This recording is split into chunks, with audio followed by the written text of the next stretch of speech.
चलो समझो।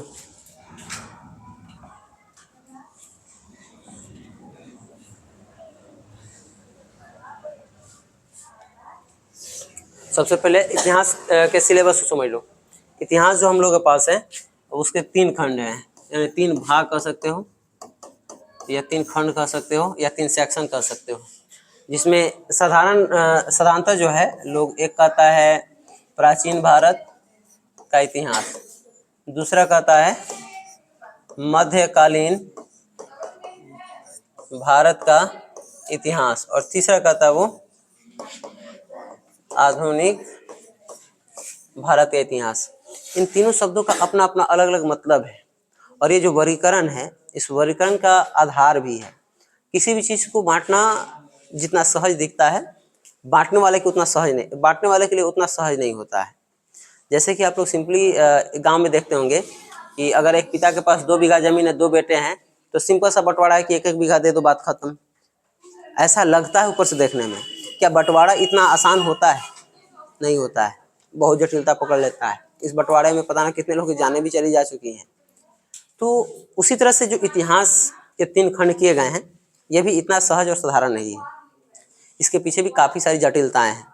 आपके मन में ये प्रश्न उठेगा कि हम इतिहास के खंड को कैसे बांट सकते हैं। इतिहास अर्थात जो बीता हुआ समय है, उस बीते हुए समय कालखंड को भी हम कैसे वर्गीकृत कर सकते हैं।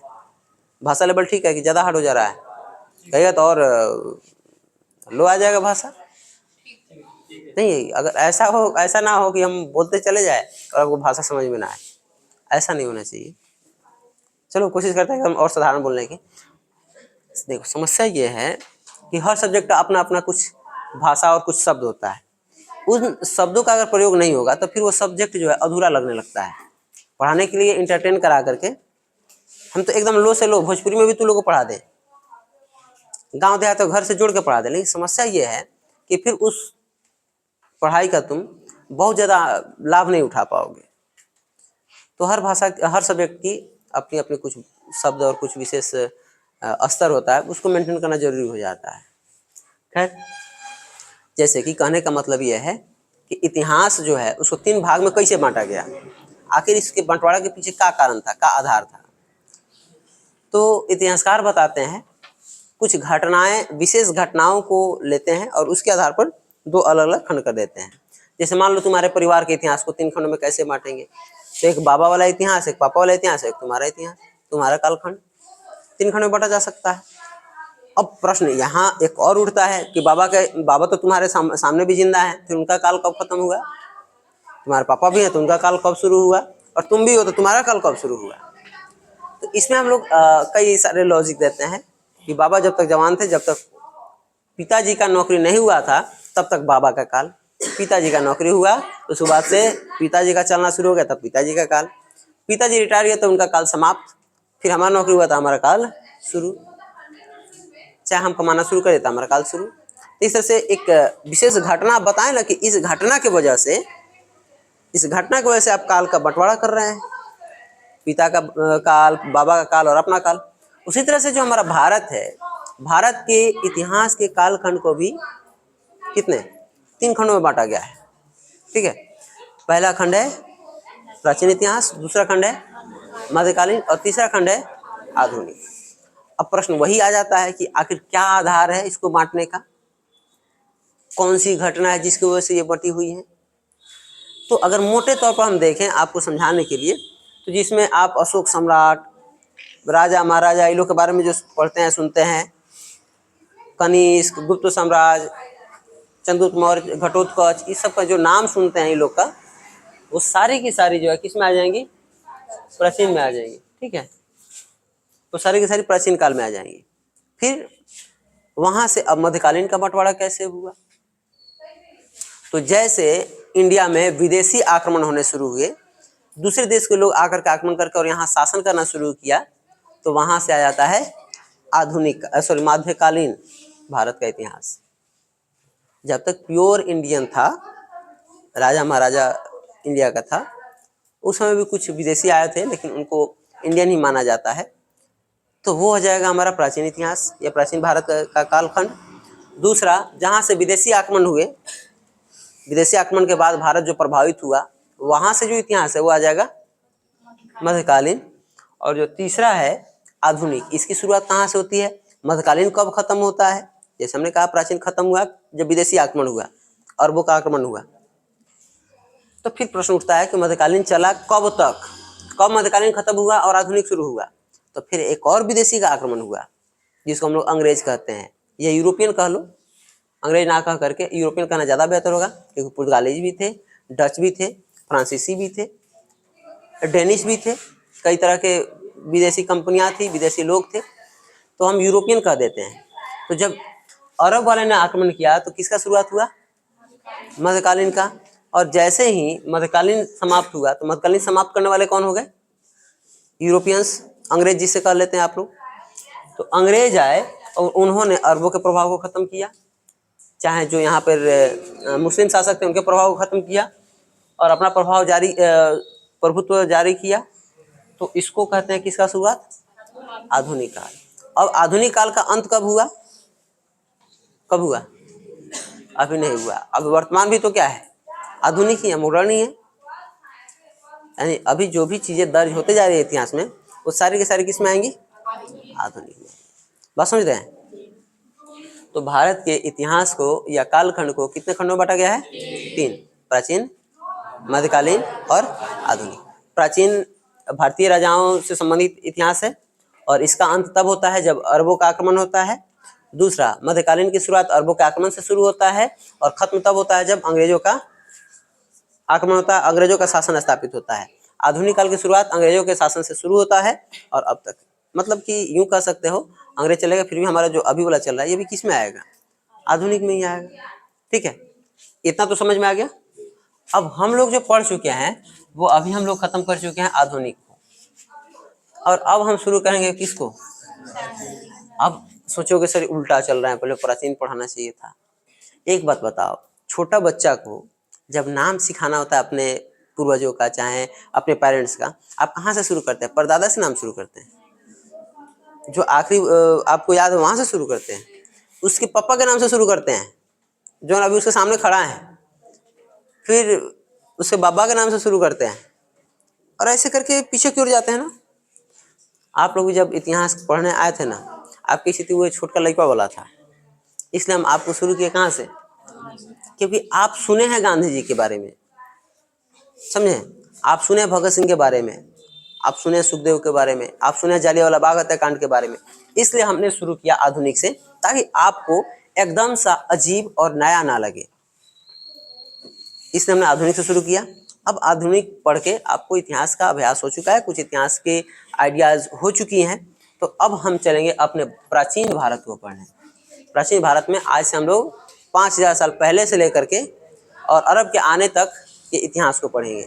हालांकि 11th में तो वहू से पहले जाना था, पृथ्वी की उत्पत्ति से पढ़ना था, लेकिन आप लोग 11th के हैं नहीं और ना ही उस चीज़ की आपको ज़रूरत है, तो हम उसको नहीं लेंगे। ठीक है, अब चैप्टर को देखिए। जैसे कि प्राचीन इतिहास के 3 खंड है, ये भाग 1 है जिस चैप्टर 1 कह रहा है ईंट, मनके तथा अस्थियां, जिसको हम लोग हड़प्पा सभ्यता कहते हैं। इस चैप्टर को मोटे तौर पर हड़प्पा सभ्यता के नाम से हम लोग जानेंगे। हड़प्पा एक ऐसी सभ्यता थी जो भारत की सबसे प्राचीन तो थी ही, ये विश्व के सबसे पुराने सभ्यताओं में से एक थी। अब मन में आ रहा होगा सभ्यता शब्द होता कथी है, सभ्य समझते हैं, नीमन बुझते हैं लोग। आपको नीमन और खराब किस आधार पे कहता है, नीमन और खराब कहने के पीछे 2-3-4 लॉजिक हैं। सबसे पहले तो आपको देखेगा, आपके बिहेवियर को देखेगा। आपका बिहेवियर खराब है तो आपके पेरेंट्स को गाली देगा, बाप मतारी कैसे संस्कार दे ले बा। तो संस्कार शब्द आया ना, यानी वह जो हम अपने पूर्वजों से सीखते हैं, वह जो हम अपने पूर्वजों से सीखते हैं उसी को हम क्या कहते हैं, संस्कार कहते हैं। और वही संस्कार एक बड़े से डेवलप्ड समाज का संस्कार अगर कहा जाए। अच्छा, कभी बारात गया सब जिसमें मार हुआ हो? अच्छा, मार नहीं भी हुआ तो कई जगह ऐसे गए होंगे जहाँ पे सुनने को मिला होगा गांव के बड़ा खचड़ा होकर सब सुने हो सब। हाँ, अच्छा, कौन गांव से जब बारात आता है तो तुम लोग भी कहते हो बा गाँव वाला सब बड़ा खचड़ा होकर सब। अच्छा, कौन कहता होगा बा गाँव के लोग बड़ा नरम होकेला। झगड़े उगड़े से तो लोग मतलब है ना, क्या सब लोगों निम्न गया है, लेकिन उस समाज की अपनी एक आइडेंटिटी बन गई है। इसको कहते हैं संस्कृति। संस्कार एक व्यक्ति का हो सकता है और संस्कृति उस समाज का हो सकता है। और वही समाज एक शहर के रूप में डेवलप हो जाए तो उसको कहेंगे सभ्यता। बात समझे? एक व्यक्ति का संस्कार, एक समाज का संस्कृति और एक शहर का सभ्यता, मतलब बहुत डेवलप हो जाए तो सभ्यता। बात समझ में आ गया? तो हड़प्पा क्या था? मतलब कि यह एक छोटा सा गांव था कि बड़ा सा शहर था? डेवलप था कि बिना डेवलप वाला डेवलप रहा हो, तभी सभ्यता शब्द मिला है। तो ये चैप्टर पढ़ना पहला। दूसरा, राजा, किसान और नगर। शुरुआत में राजाओं की स्थिति क्या थी, कौन कौन राजा हुए, किसानों की स्थिति क्या थी, और जो शहर था, नगर था, वो कैसे थे, किस तरह के थे, आजे की तरह था क्या जहाँ पे बहुत सारी भीड़ भड़ाक ट्रेन वगैरह हो, या उस समय की नगर कुछ अलग थी। इसको पढ़ना है, जिसमें हम लोग 600 ईसा पूर्व से लेकर के 600 ईस्वी तक, यानी 1200 साल के इतिहास को एक चैप्टर में पढ़ेंगे, जिसमें आप बुद्ध भगवान वगैरह ये लोग सभी को इसमें समझ पाएंगे, पढ़ पाएंगे, जैन धर्म, बौद्ध धर्म, इस सभी चीज़ों को। उसके बाद में चैप्टर 3 आएगा बंधुत्व, जाति तथा वर्ग। हमारे समाज में कौन कौन से रूल्स हैं, ये रूल किस तरह से लागू हो रही हैं, इस सभी को पढ़ना है हमको। जिसमें महाभारत वगैरह आएगा। महाभारत के माध्यम से हम समझ पाएंगे कि हमारे हिंदू समाज में कौन कौन से नियम और क्या स्थितियाँ हैं, ये सारी चीज़ें हम लोग समझ पाएंगे। ठीक है। उसके बाद में है विचारक, विश्वास और इमारतें। इनमें विशेष रूप से विचारकों और मान्यताओं के बारे में पढ़ना है।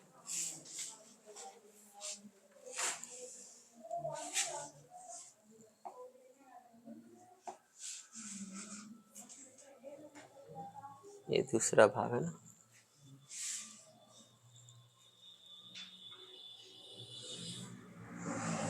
उसमें 4 गो चैप्टर है। 5वां चैप्टर भाग 2 में है, जिसका नाम है, जिसको मध्यकालीन भारत कहते हैं। यात्रियों का नजरिया, यानी विदेशी यात्री कुछ कुछ इंडिया में आए, उन्होंने इंडिया को किस व्यू में देखा, अपने बुक्स में इंडिया के बारे में क्या लिखा है। अब इंडिया के बारे में जानना है तो हम कैसे जान पाएंगे? कुछ किताबें होनी चाहिए। और अपने यहाँ तो कथा ठान दिया जाता था ऐसा। अपने यहाँ के दादी से आप लोग कहानी खूब सुने होंगे। दादी सब कहानी कहती थी कि एगो राजा रहलन, उनका बड़ा दुख, खाए के दुख हो गया तो कमाए गए। अब ये बताओ, हमको ये नहीं समझ में आता अब तू राजा कैसे था कि खाए पे दुख हो गया था भाई? एगो राजा रहलन, 4 उनका बेटा रहलन, बाद में कमाए गईलन। भाई राजा कैसे था कि कमाने जाना पड़ता था? कहाँ कमाने जाता था? अच्छा, नाम राजा होगा ना। तो ऐसा ऐसा कहानी से हमें इतिहास पता चलेगा का? नहीं, पता ही नहीं चल पाएगा। अब कोनो कोनो कह देता था कि एक रात में दनवा दैत देवरा बना देलस। अब ऐसा कहानी इससे इतिहास पता चलेगा? नहीं पता चलेगा। तो हमें फिर दूसरों के किताब की जरूरत पड़ेगी। तो ऐसे में कुछ विदेशी जो इंडिया में आए थे, वो इंडिया के बारे में कुछ ना कुछ जाहिर सी बातें लिखे होंगे। जैसे आज ब्लॉगिंग चलता है, ब्लॉग्स बनाने, तो लोग जाते हैं और ऐसे पकड़ लेते हैं। तो मित्रों, तो दोस्तों, जगह कम दिखाएगा, मुँह में ज़्यादा दिखाएगा। तो मेरे पीछे आप देख सकते हैं, पहले भी लोग घूमते थे, ये आज नया नहीं हो रहा है। और पहले जो लोग घूमते थे तो वो चीज़ों को कैसे याद रखते थे, कैसे करते थे? तो वो रखते थे डायरी, और डायरी मेंटेन करते थे, डायरी लिखते थे उसमें कहानी के तौर पर। और इतना सुंदर लिखते थे कि पढ़ने वाला जो है पढ़ के सारी घटना को समझ जाता था। तो इस तरह से अगर उस समय कोई इंडिया में आया होगा तो भी डायरी लिखा होगा। अगर वो डायरी लिखा होगा तो उसके लिखे हुए चीज़ को पढ़ करके हम इंडिया के इतिहास को कुछ समझ सकते हैं। तो इसमें कुछ यात्रियों के नाम दिए होंगे, उनके बारे में दिया होगा, उनके बुक्स के बारे में दिया होगा, और वो इंडिया को किस तरह से देखते थे, तो जब आए इंडिया में तो क्या क्या था, इन सभी चीज़ों का वो वर्णन करते हैं। समाज के बारे में बताते हैं कि यहाँ के समाज कैसा है। जैसे आप कहीं गए, अच्छा ब्लॉगर सबको देखते नहीं है, कहीं कहीं जाता तो कहता भाइयों मैं यहाँ के बहुत फंस गया हूँ, यहाँ लोग बहुत खराब हैं, मेरा कैमरा चुरा लिया, मुझे बड़ी मार मारा, ऐसे देखो सब ब्लॉग हमने देखा था। तो वो हिनाई कर रहा है ना। और कई लोग बहुत अच्छा, जैसे अफगानिस्तान में अपना इंडियन जो भी ब्लॉगर गया है अफगानिस्तान में, उसका बड़ा बड़ाई करता है। कहता है कि दोस्तों यहाँ तो मेहमान की तरह लोग रख रहा है, यहाँ चीज़ें दे रहा है, पैसे नहीं ले रहा है, खाना खिला रहा है, पैसे नहीं ले रहा है, तो बड़ाई कर रहा है।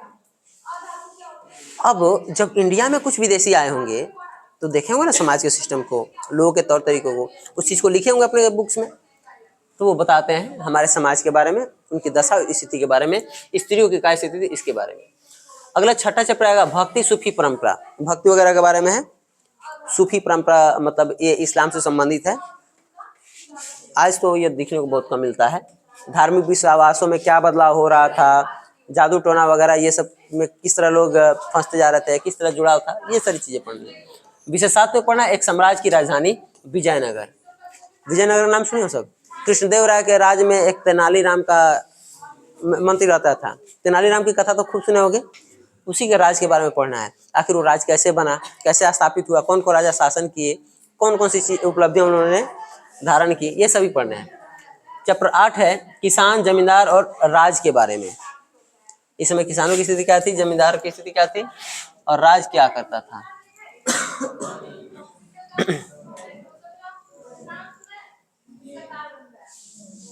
अब है आखिरी आधुनिक भारत, जिसे हम लोग पढ़ चुके हैं।